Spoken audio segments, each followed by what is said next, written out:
Es con tremenda emoción, con alegría y con orgullo que las dos generaciones recibimos una vez más desde el hogar de la casa de nuestra Miriam Ebé al padre Juan José Ortiz, es el sacerdote de la iglesia de San Agustín, donde yo, queridísimos televidentes, tuve el privilegio de pasar esta Semana Santa que acabamos de terminar. Y por esa razón hemos invitado al padre Juan José para que nos haga un análisis. Ustedes recordarán que antes de celebrar estos 40 días, desde antes del miércoles de ceniza, lo tuvimos a él explicándonos cómo prepararnos para la vida, pasión, muerte y resurrección del Señor Jesús. Ahora queremos que nos haga un análisis de cómo ocurrieron estas fiestas. Padre Juan José, orgullosísimas las dos generaciones de tenerle en la casa de su Miriam Ebé. Claro que sí, pues recordando un poco, ¿no?, lo que decíamos antes de iniciar la cuaresma, el gesto del miércoles de ceniza, de imponernos la ceniza sobre la cabeza, es un gesto simbólico, un gesto de humildad, que significa sepultarse a sí mismo para resucitar con el Señor. Precisamente para eso nos venía preparando el tiempo de la cuaresma, sí, para a través de las penitencias, a través de la oración, de las obras de misericordia, ir encaminando el espíritu, ir encauzando la vida interior para tener el encuentro con el Señor resucitado. Y precisamente eso es lo que estamos celebrando durante todos estos días. sí. Hemos vivido la Pascua del Señor, la resurrección, una fiesta tan grande que no se limita solamente al domingo de resurrección, sino que se extiende a lo largo de 8 días consecutivos, Qué lo que belleza. estamos viviendo ahorita, Sí, que se sí. conoce con el nombre de la octava de Pascua. Y la octava de Pascua, gracias a San Juan Pablo II, termina con un broche de oro, Sí. que es la fiesta de la Divina Misericordia. Tiene sentido celebrar la fiesta de la Divina Misericordia al finalizar la octava de Pascua, porque la resurrección del Señor es el acto de misericordia más grande que Dios ha tenido con la humanidad. Así es. Misericordia significa miseria, pobreza, corda, cordis, corazón. Es decir, que el corazón se inclina por la pobreza del hermano, del prójimo, del que sufre. Y Dios se inclina amorosamente por la miseria humana, a tal punto que lo ha comprendido enviando a su Hijo para salvarnos. También el Señor ha visto todas nuestras miserias, y no solamente hablando a nivel de pecado personal o pecado social, ha visto nuestras miserias de dolor, de sufrimiento, de injusticia, de soledades, de tristeza, pero la mayor miseria que un ser humano tiene es la muerte. Y Dios ha enviado a su Hijo a experimentar la mayor miseria de la humanidad, el tener que morir biológicamente. Y a través de esa miseria que experimenta cada ser humano, el Señor resucitado, con el poder que el Padre le ha dado, el poder de la vida, vence las ataduras de esa miseria, que es la muerte. Y el Padre misericordioso nos renueva en la vida, nos renueva en la esperanza, nos renueva en la luz.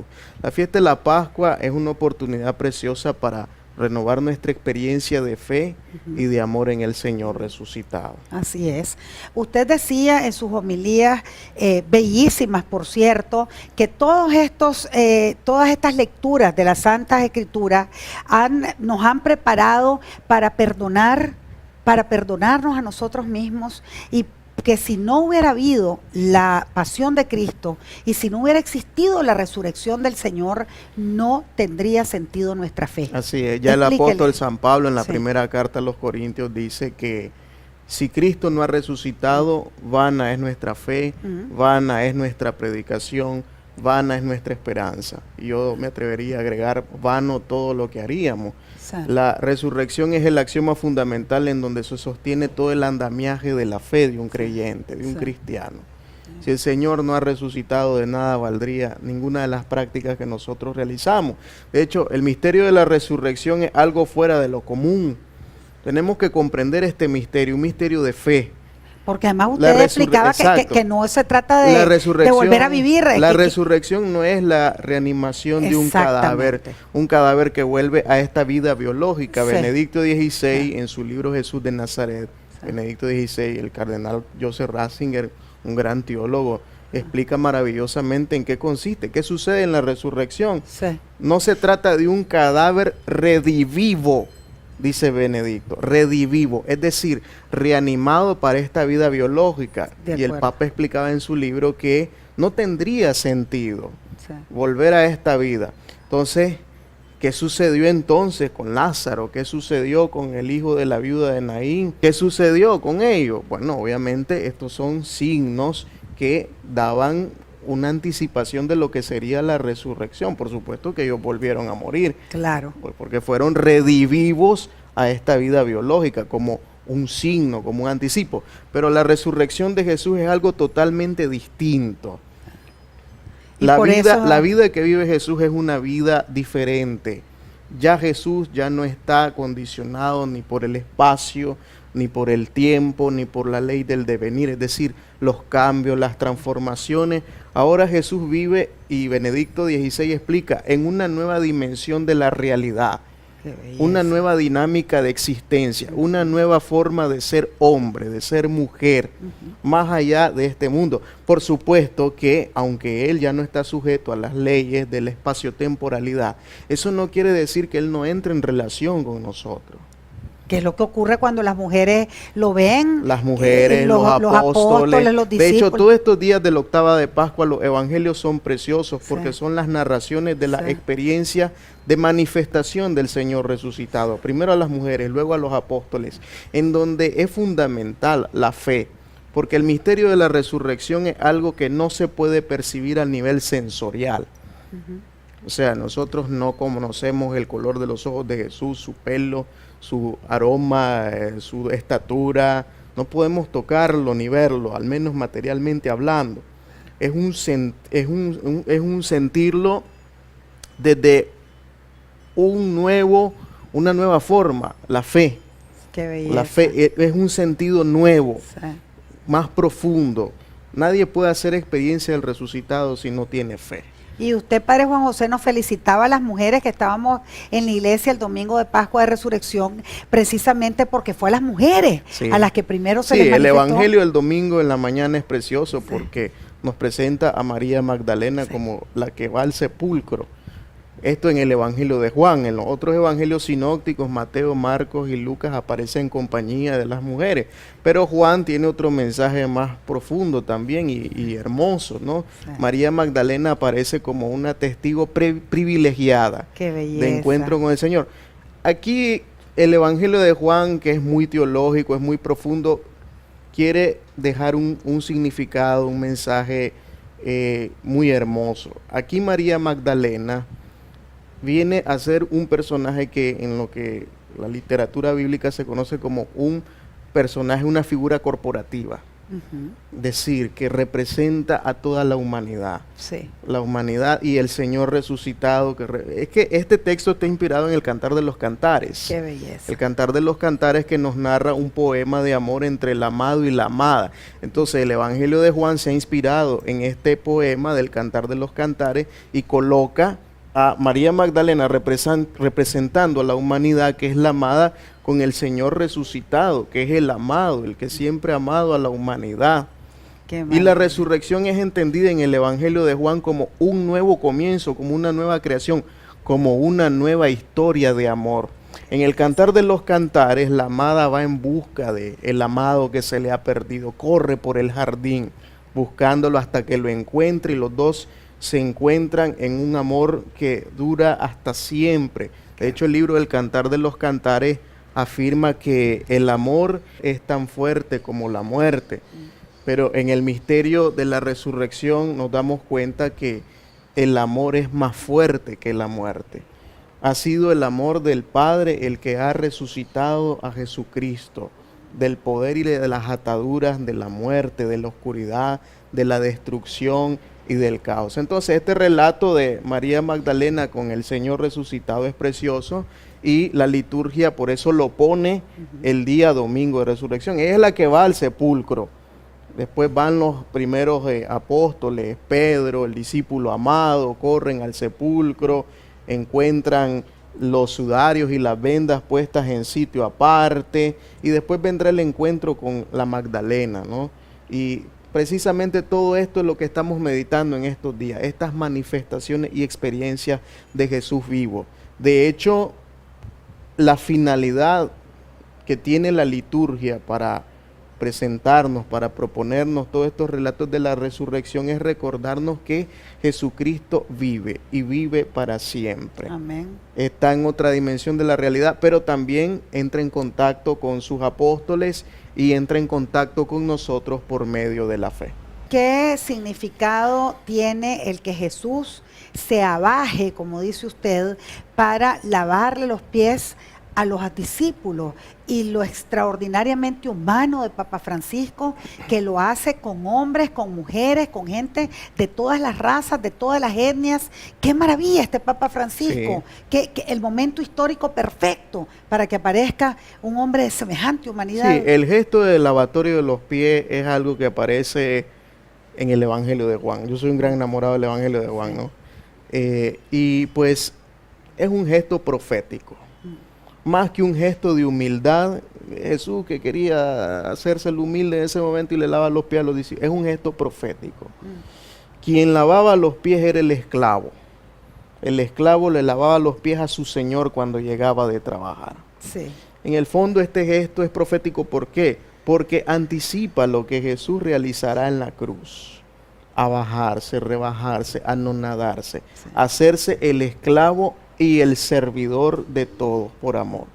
Entonces, este gesto, pues la iglesia lo ha venido retomando y cada jueves santo lo realiza en la liturgia de la Cena del Señor. Sí. Y hay algo muy interesante, lo que en el Evangelio de Juan es el lavatorio de los pies, en los sinópticos es la institución de la Eucaristía. Sí. ¿Ya? Que no, el lavatorio de los pies no aparece en los otros evangelios. Sí. Pero la institución de la Eucaristía también es el gesto profético de la misma acción que realizará Jesús, la entrega. Este es mi cuerpo, esta es mi sangre. Entonces, el Evangelio de Juan y los evangelios sinópticos, a su estilo, a su manera, cada uno, anticipan en su relato lo que Jesús hará en la cruz.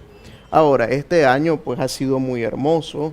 El Papa Francisco no es que haya sometido a un cambio, sino que hizo un estudio profundo de cómo ha venido evolucionando el rito del lavatorio de los pies, Sí. y ha querido que vayamos a la significación Profunda. auténtica Sí. de lo que es el gesto. Sí. De tal modo que en el rito, en el lavatorio de los pies, ya no solamente sean 12 varones, ¿ya? Porque quizá en algún tiempo se ha hecho el énfasis, que no está mal, de que sean los 12 varones simbolizando a los 12 A los apóstoles. 12 apóstoles. Pero el Papa Francisco ha querido enriquecerlo aún más, pidiendo que sean 12 miembros de la comunidad, 12 miembros maravilloso. destacados, pero no por su grandeza, sino 12 miembros destacados por Por su quizás entrega a la comunidad. por quizás ser los más descartados, Imagínense. los más pobres, los más humildes. Yo me quedé impresionado ahora que estuve un poco viendo en las redes sociales, un amigo mío, sacerdote, de hecho le escribí una felicitación porque me encantó cómo hizo la ceremonia del lavatorio de los pies. Ujú. En el perfil de su parroquia colocó a las 12 personas a las que le lavó los pies, y me impactó mucho ver, por ejemplo, a este sacerdote lavándole los pies a un niño recién nacido, Ay, lavándole los qué pies, ternura. lavándole los pies a un extranjero, Ay. lavándole los pies a un seminarista, importante ahora lavándole para los la pies vida. a un forastero, a una persona pobre. Entonces yo le escribí: qué bien has captado el mensaje del Papa Francisco. así es. Y Amén. realmente es bello, ¿no? Claro. El gesto de servir. Jesús ha venido a servir a un extremo que da la vida por todos, sin distinción de raza, de lengua, de color, de sexo, de posición o de condición social. Sí. Y es bellísimo pues ese gesto. De hecho, la liturgia en los días de la Semana Santa es como una maestra, una pedagoga que nos va introduciendo al el misterio. Al misterio. Nosotros los seres humanos necesitamos de las mediaciones para introducirnos en el misterio. De ahí la centralidad que ocupa la liturgia en los días de la Semana Santa. Correcto. Por supuesto, las procesiones son hermosas, los actos de piedad, los Via Crucis, pero deben La encaminarnos lectura, y orientarnos sí, a la lectura. liturgia, Sí. a las lecturas, a la Sí. escucha de la palabra de De Dios, a la acuerdo. vivencia de los sacramentos que nos introducen en los misterios, que se hacen actualización en nuestra vida. Y los efectos salvíficos no quedan ya como una memoria, como algo acontecido en el pasado, sino que son una realidad presente. Su mensaje, Padre Juan José, vicario parroquial de San Agustín, para el pueblo católico y no católico de Nicaragua. Sí, estos días de Pascua, en estos días que hemos vivido la pasión del Señor, pues hacer la invitación a renovar siempre nuestra experiencia de fe, de amor y de encuentro personal con el Señor. Recordar que Él ha dado la vida por nosotros y nos ofrece una vida en plenitud para vivir en esperanza esta vida que muchas veces resulta limitada, que muchas veces las cosas no nos salen como nosotros quisiéramos, pero ahí está la luz del Señor resucitado que nos ilumina, nos guía y nos ayuda a caminar siempre hacia adelante, hacia una vida mejor, la salvación que Dios Padre tiene para cada uno. Padre, muchísimas gracias por este mensaje tan hermoso. Le queremos regalar, mi madre y yo, historia y memoria de los sobrevivientes del deslave del volcán Casita, para que recordemos cuánta miseria y en medio de toda esa miseria, la grandeza humana de la solidaridad y de la sororidad entre los hombres y mujeres de buena voluntad. Le quiero regalar el plegable de servicio de encomiendas rápidas para que mande todos los paquetes de San Agustín a través de ellos a todo Nicaragua, y por supuesto que su Miriam EB le manda a regalar el ofertón de la colonia, el supermercado de nuestro país, y comprar en Hispamer, que es la librería de nosotras. Gracias. Queridísimos televidentes, quédense en esa silla, ya regresamos. Con locura